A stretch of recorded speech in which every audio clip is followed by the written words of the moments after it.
Donc, cette vidéo a comme objet l'étude de la stratification sociale chez Weber. Donc, se situe dans la partie 3 du cours, les théories des classes sociales en débat. Et de le grand A, qu'est-ce qu'une classe sociale? Nous avons déjà étudié les classes sociales selon Marx dans la vidéo précédente. Et donc, cette vidéo a comme objectif d'étudier les stratifications sociales chez Weber. Donc, je vous invite à prendre votre dossier de classe inversée et votre manuel, pages 180 et 181. Je vais me baser sur l'étude du document. Donc voilà. Les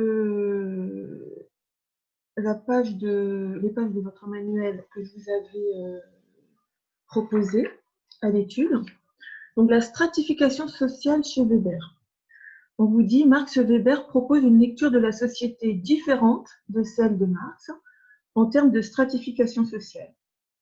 Donc, on vous rappelle que le terme de stratification désigne au sens large le fait d'établir la présence de groupes hiérarchisés au sein de la société. Donc, c'est la définition que je vous avais indiquée dans votre document en classe inversée, page 17. Donc ça, c'est au sens large. Par contre, Weber, lui, ce terme de stratification sociale, comme on vous le dit dans le manuel, renvoie à une analyse en termes de strates, c'est-à-dire de superposition de groupes différenciés.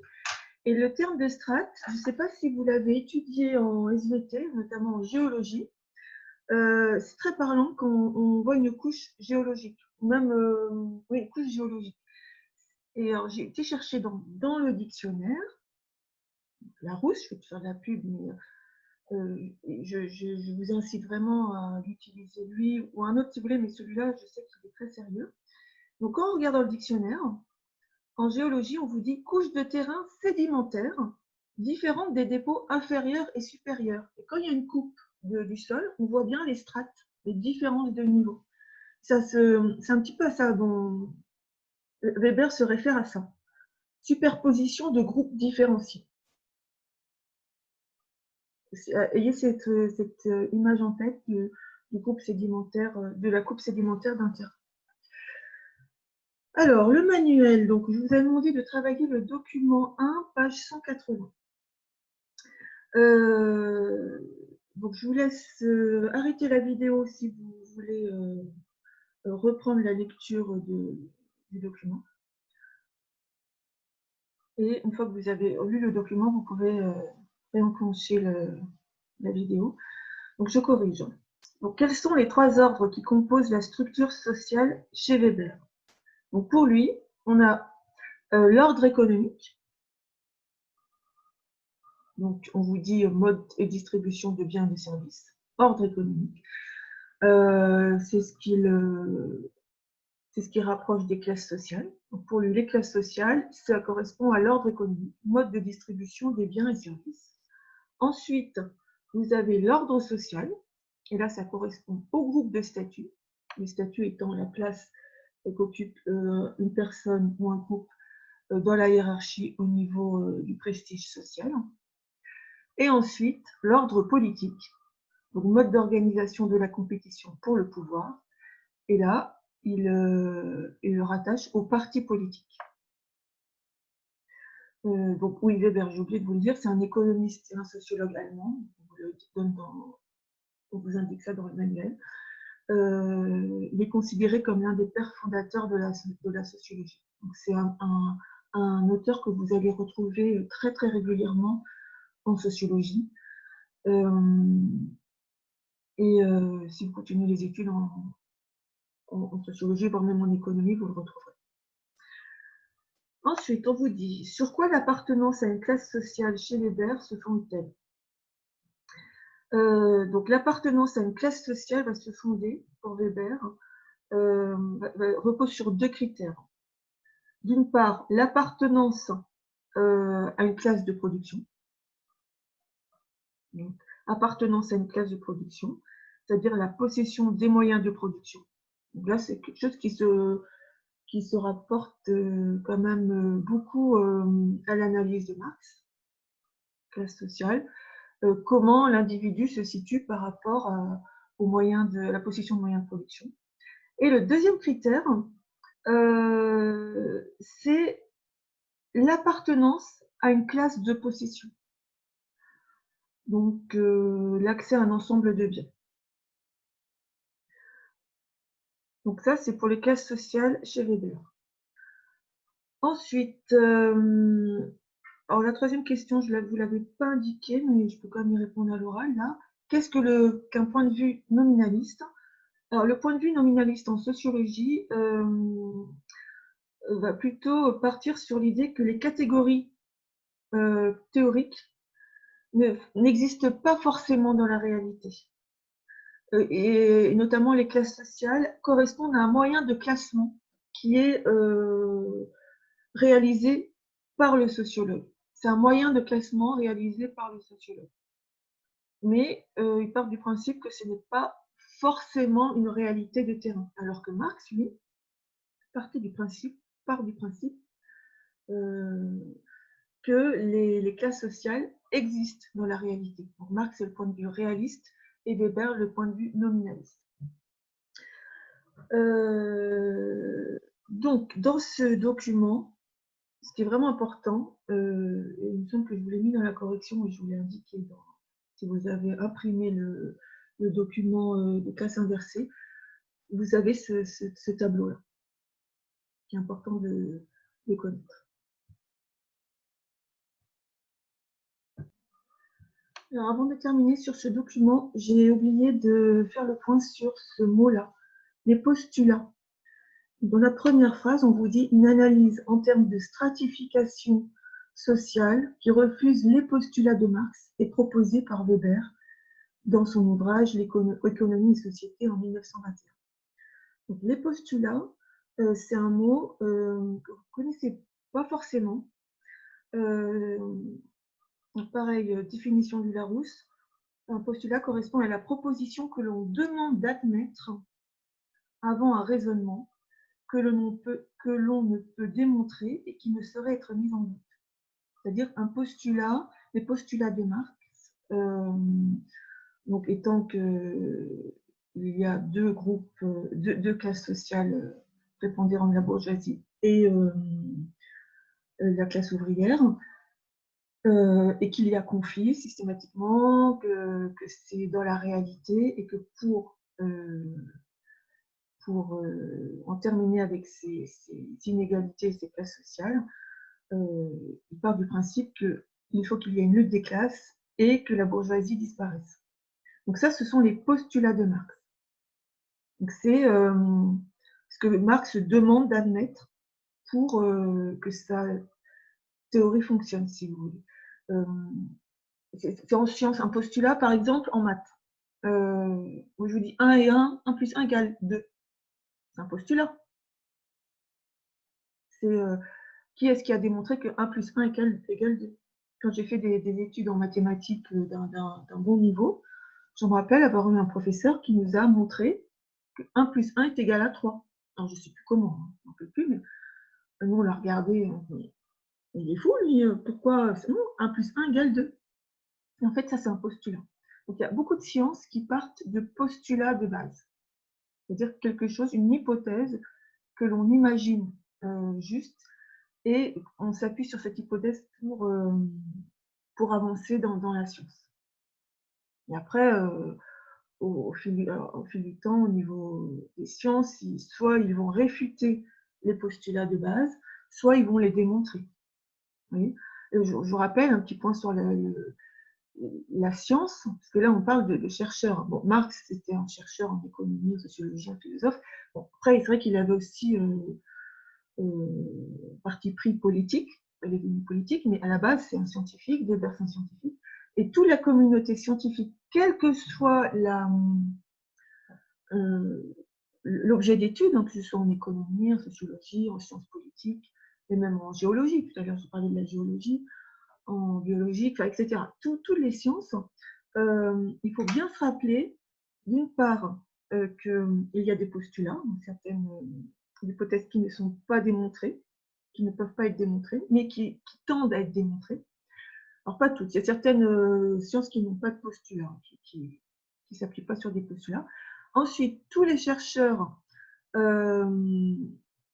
donc, qui ont un bac+8 dans leur discipline et dans une partie très spécifique de leur discipline, font avancer la recherche. C'est-à-dire que c'est un groupe scientifique qui fait avancer la recherche. Avant, un chercheur donc, est enseignant à l'université et en même temps produit des recherches. Pour qu'il soit comment dire, publié dans sur les sites de référence dans son domaine, ces articles, ces recherches sont relus, critiqués, réfutés, analysés par des pairs, P-A-I-R-S. Donc des pairs, ça correspond à des scientifiques, mais du même niveau d'objet d'étude.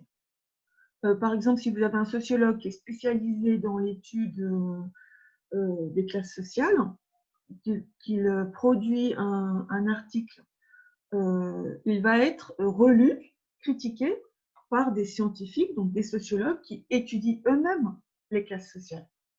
Il ne va pas être relu par un sociologue qui, lui, sera spécialisé, pourquoi il pourrait être spécialisé dans, par exemple, sur la mobilité sociale. Mobilité sociale, c'est un thème qu'on va étudier en janvier. Donc, il sera relu vraiment par un pair, mais dans son objet d'étude au sein de la sociologie. Et ce pair, donc ce chercheur, qui peut être, c'est mondial, hein, au niveau de la recherche, c'est mondial, va critiquer. En général, si vous avez des chercheurs dans votre entourage, quand ils envoient leur article, quand leurs collègues leur envoient les retours, il y a toujours des critiques, et c'est normal, c'est comme ça que ça se construit une science. En général, ils ne sont pas contents, ils bougonnent. Mais, parce que c'est un peu leur fierté, hein, eux, ils sont...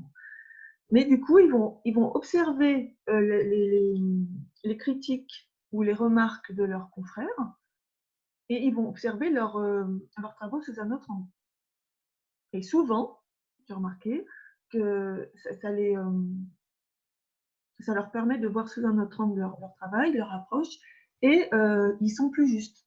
Donc, un scientifique, quand il publie dans le domaine scientifique, il est relu et ça peut même durer des mois. Il est relu, il corrige, il réfléchit. Alors après, il argumente avec ses collègues. Il va dire non, mais attends, c'est sérieux là. Vous voyez, après, il y a un débat entre scientifiques, même parfois des conflits. Et c'est normal, c'est comme ça que la recherche avance, y compris en sociologie.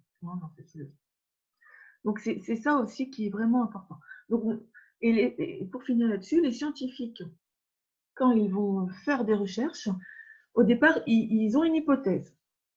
Ils se disent, tiens, j'ai l'intuition ou j'ai l'idée que cette hypothèse pourrait être juste. Donc, ils ont cette hypothèse. Et la manière de travailler est la suivante. Ils ont l'hypothèse, ils posent leur hypothèse, et ensuite, ils font une recherche sur cette hypothèse, et ils vont vérifier si leur hypothèse est juste, si elle est fausse, si elle est à moitié juste, etc., etc.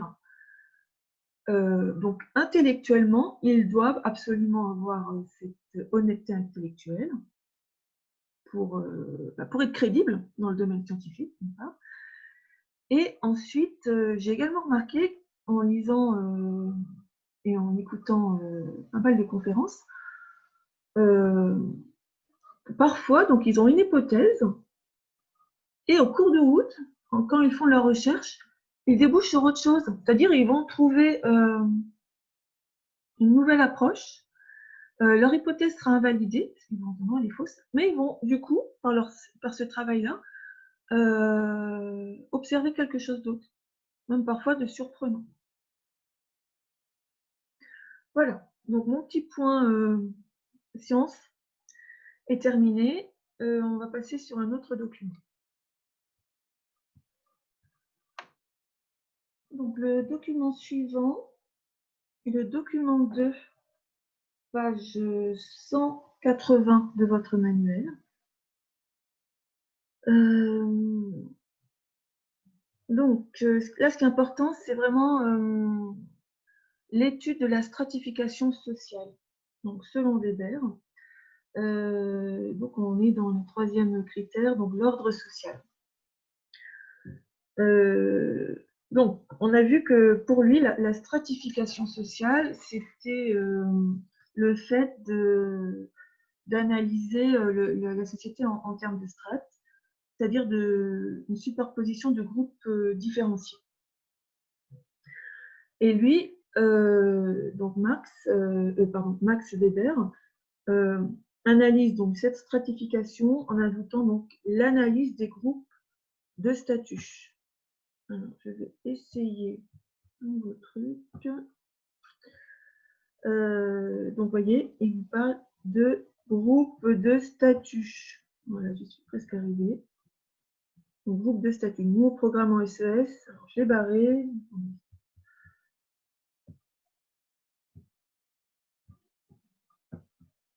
Donc, groupe.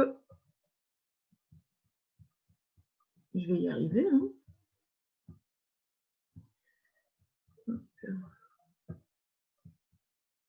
Groupe de statut. Donc, c'est vraiment ce mot que vous devez connaître. Donc, je l'ai encore barré. Bon, vous avez compris que je voulais souligner le groupe de statut. La prochaine fois, j'y arriverai. Donc, il parle aussi de groupe statutaire, mais bon, statutaire, c'est important de le savoir si jamais vous l'avez dans un texte. Mais nous, ce qu'on utilise, c'est vraiment groupe de statut. Et donc, il vous dit, ces groupes de statut sont constitués à partir d'un privilège positif ou négatif de considération sociale, fondé sur le mode de vie, le type d'instruction, le prestige de la naissance ou le prestige de la profession. Là, par exemple, dans la photo que le manuel vous a mis en illustration, il s'agit donc d'une salle de cercle de l'Union interalliée, un club social parisien qui rassemble des dirigeants d'entreprise, des artistes, des avocats et d'autres personnalités prestigieuses. Donc, on est vraiment dans un groupe de statut qui est lié au, comment dire, côté positif, au côté comment dire, élevé dans la position sociale, la stratification sociale. Donc, dans ce genre de groupe, vous pouvez rentrer que par cooptation. Cooptation, c'est le fait d'être présenté par une personne qui est déjà dans ce groupe, donc d'être présenté et d'être accepté parce que vous avez été coopté par une personne de ce club. Donc on retrouve aussi ce genre comment dire, de réunions dans les écoles de commerce. Alors peut-être un peu moins maintenant, mais il y a quelques années ça fonctionnait bien.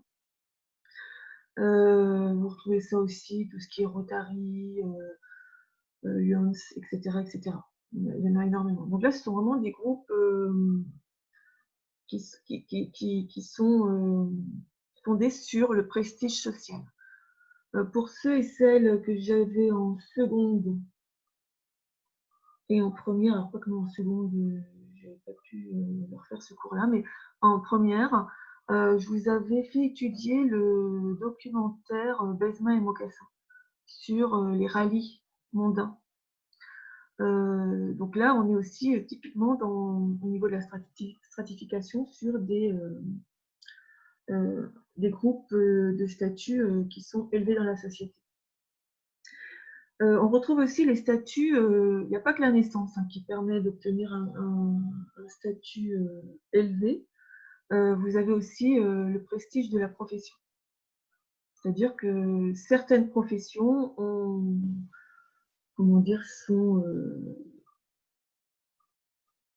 comment dire, je trouve plus les mots, ont un statut particulier et apportent un certain prestige. Donc là, on vous dit, par exemple, des avocats, etc., etc. Donc ça, c'est pour le côté élevé dans la stratification sociale. Vous avez aussi, bien sûr, l'inverse. Quand il vous dit un privilège négatif, vous avez certaines professions qui sont non privilégiées et qui vont être en bas de cette stratification sociale. Rappelez-vous l'image de la couche géologique.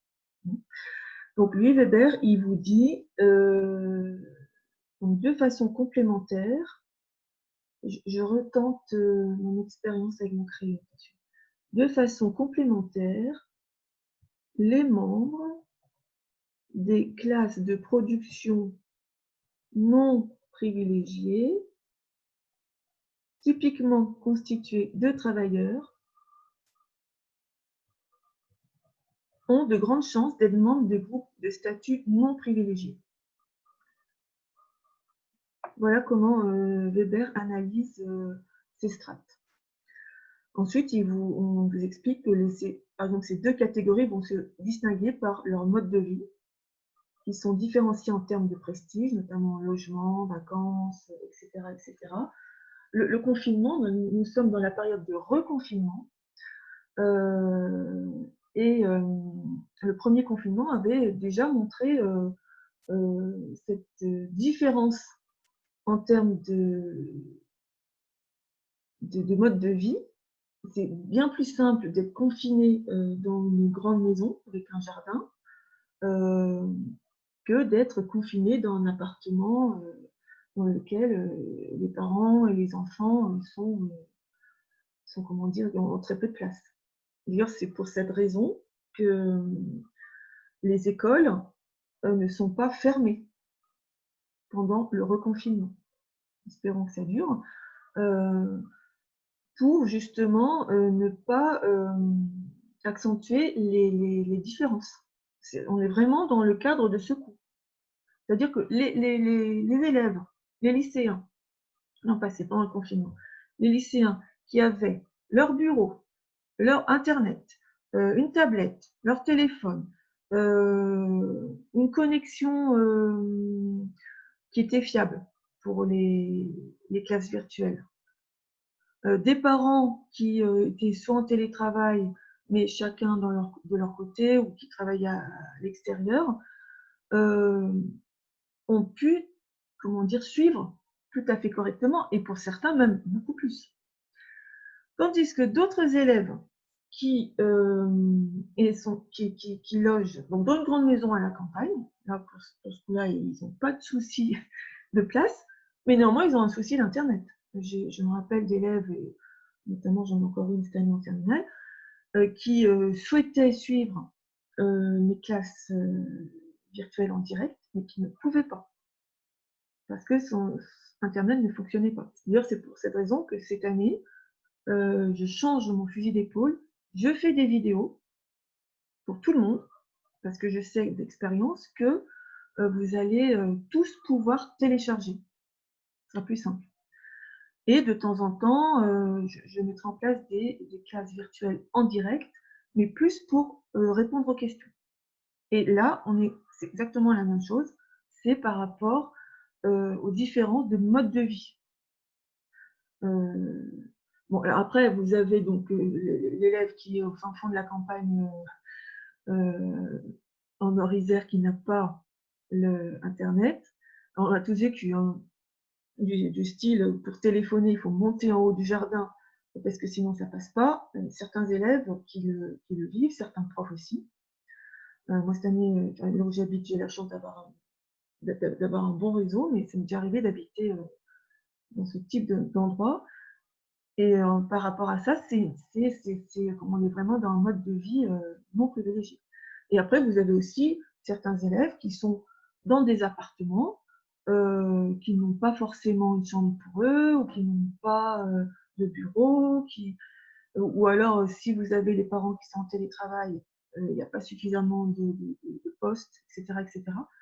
Donc, on est tout à fait dans l'illustration de ce cours. Du coup, question 4. Donc, le prestige, est-ce qui engendre le respect ou l'admiration? Selon le Larousse, c'est la qualité de quelque chose, de quelqu'un qui frappe l'imagination, impose l'admiration par son éclat, sa valeur. Le prestige, c'est vraiment, il y a une notion d'admiration. On est aussi dans les, quand on se réfère à ce qu'on a vu en première, dans les groupes sociaux de référence. C'est-à-dire énormément d'individus qui souhaitent faire partie de ces groupes sociaux et ils vont essayer de les intégrer parce qu'il y a ce prestige, donc cette admiration, etc., etc. Question 5. Donc, qu'est-ce qu'un groupe de statut? On a déjà vu, donc les groupes de statut permettent de classer les individus en fonction de leur degré de prestige. Ça ramène aussi à la consommation ostentatoire, le concept que vous avez vu en seconde. Vous êtes avec l'ancienne réforme. Je rappelle que vous avez eu la chance extraordinaire de suivre un programme en seconde qui n'est pas celui que nous attendons en prérequis en première et en terminale. Néanmoins, là, ça nous aide parce que la consommation ostentatoire, rappelez-vous, c'est le fait de vouloir consommer pour imiter justement les groupes de statut prestigieux. Donc, avoir une voiture de marque, des habits, etc., etc. Les élèves que j'avais en seconde, de mémoire, oui, je crois qu'ils l'ont eu, on avait étudié le film Le diable s'habille en Prada. Et on avait analysé justement cette tendance à vouloir, pour monter dans la hiérarchie, consommer de manière ostentatoire. Et si vous vous rappelez, ce que j'avais en seconde, notamment l'histoire du bleu, il y a une scène de ce type-là. Je vous mettrai la vidéo en plus. Donc voilà. Est-ce que je peux rajouter quelque chose?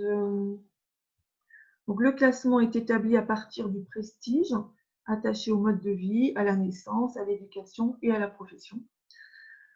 Et ensuite, donc, on vous précise que la fréquentation de l'opéra, la consommation de caviar, le fait de posséder une maison de vacances sont des exemples de consommation des groupes de statut privilégiés.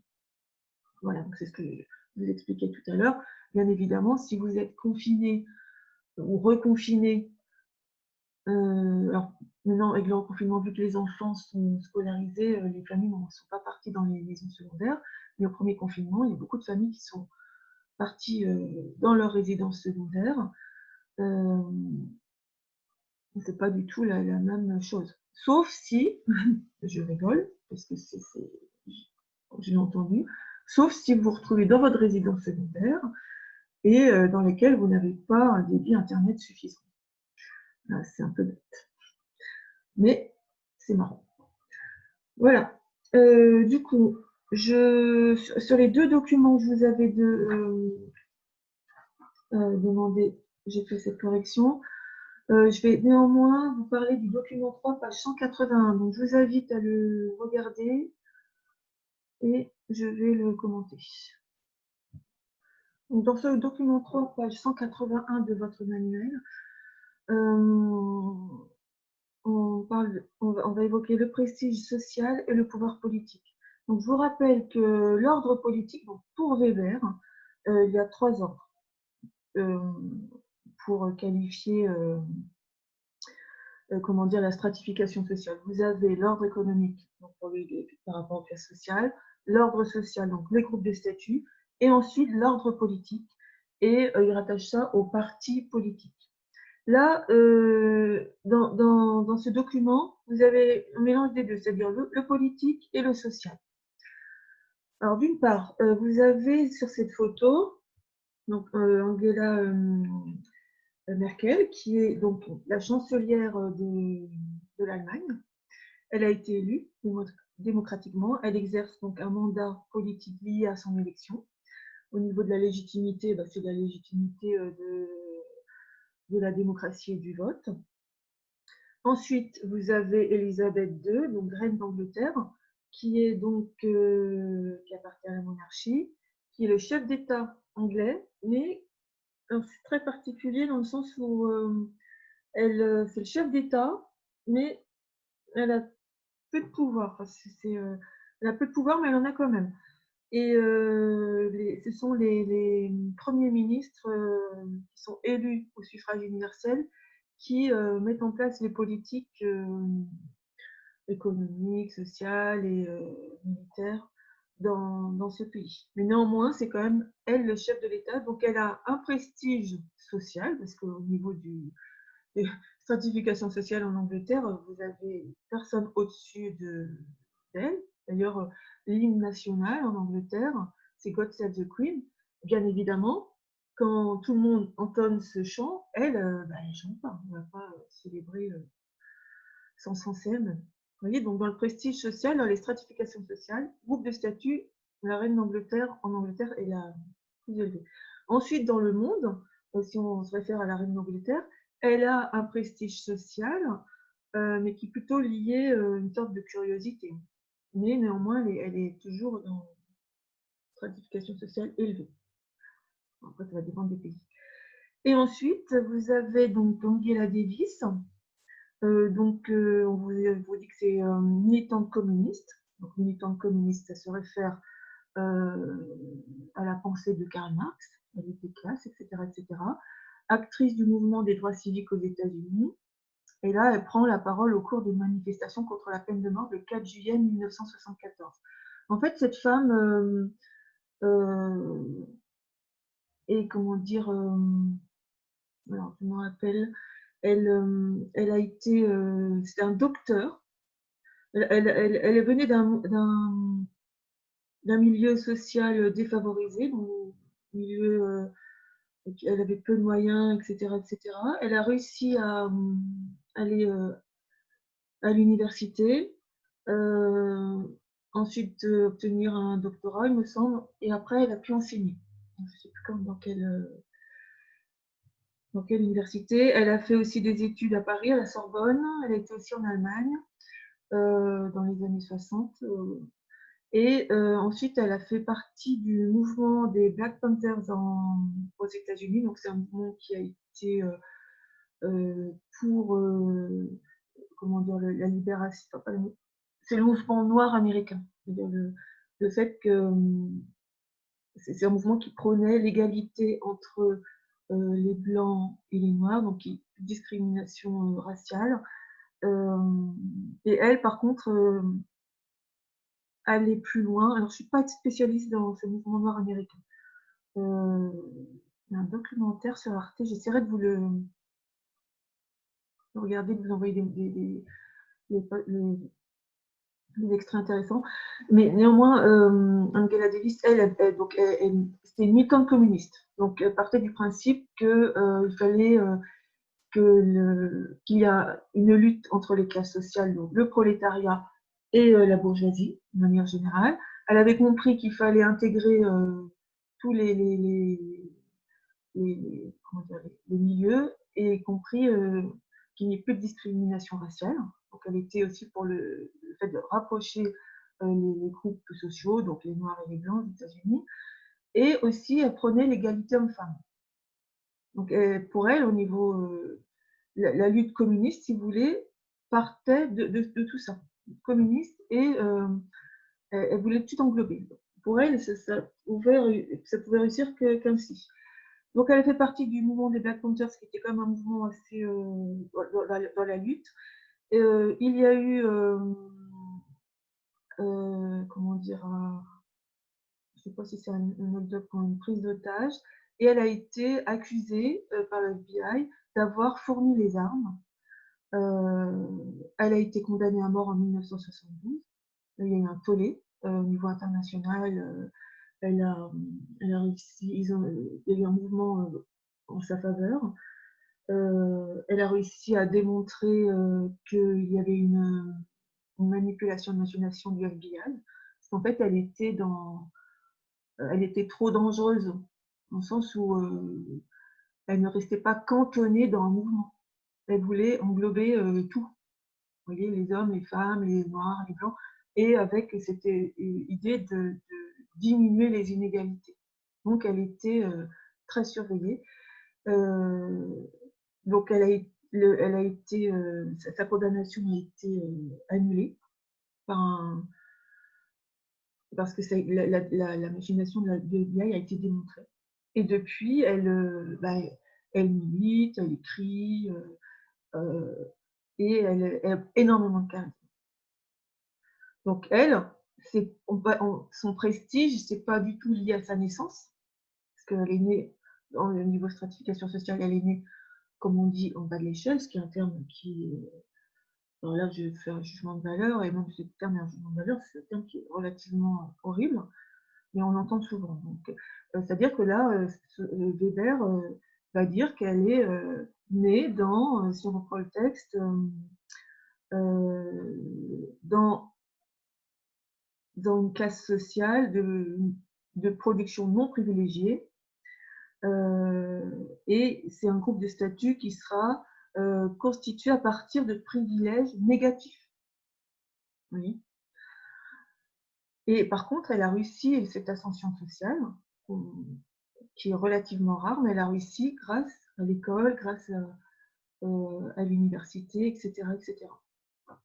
Et ensuite, elle a réussi par rapport aussi à son charisme. Donc oui, c'est important, le pouvoir politique, il y a plusieurs manières de le mener. Quand on va travailler sur l'engagement politique, je vous rappellerai, je pense, ce document, il y a plusieurs manières de le mener. C'est passer par les élections, d'être élu, d'être né. Alors, comme d'Angleterre, c'est quand même rare, mais à la limite, on peut se dire, elle n'a pas eu de chance non plus, parce que si vous n'allez pas tranquille, vous imaginez, vous êtes un bébé, vous arrivez dans une famille et en fait, vous êtes amené à avoir ce rôle. Parfois, beaucoup de personnes se disent: «Elle a de la chance, elle a de la chance». Moi, personnellement, je me dis, alors je vais vous donner mon opinion là pour le coup, je me dis: «Je suis pas très certaine qu'elle ait de la chance». Elle a peut-être de la chance, mais c'est peut-être l'Angleterre qui a la chance de l'avoir dans le sens où apparemment elle fait le job, j'en sais rien, hein. Mais vous voyez, elle est née, elle a eu ce prestige social, mais elle a rien demandé. Alors c'est pas très, très injuste, il faut aussi le reconnaître, mais supposons que ça ne le fasse pas, c'est pas forcément agréable. Et ensuite, donc Angela Davis, elle, qui, par sa volonté, sa ténacité, son charisme, ses convictions profondes, fait également de la politique. Il y a plusieurs manières de faire de la politique. Donc soit en étant élu, soit en naissant dans une famille royale, ou alors en montant des mouvements, etc., etc. Donc ça, il faudra bien se rappeler quand on travaillera sur l'engagement politique. Pour terminer, je vous avais demandé de compléter le schéma, de faire le point, la stratification sociale chez Weber, donc c'est vraiment ce qu'il faut retenir. Donc vous avez 3 ordres hiérarchiques. Donc l'ordre économique, vous voulez le noter, donc ordre économique, vous avez bien sûr complété. Donc c'est l'étude des classes sociales. Donc, et ces classes sociales, ce sont donc les classes de possession et les classes de production. Ensuite, l'ordre social, le statut, et l'ordre politique, les partis politiques.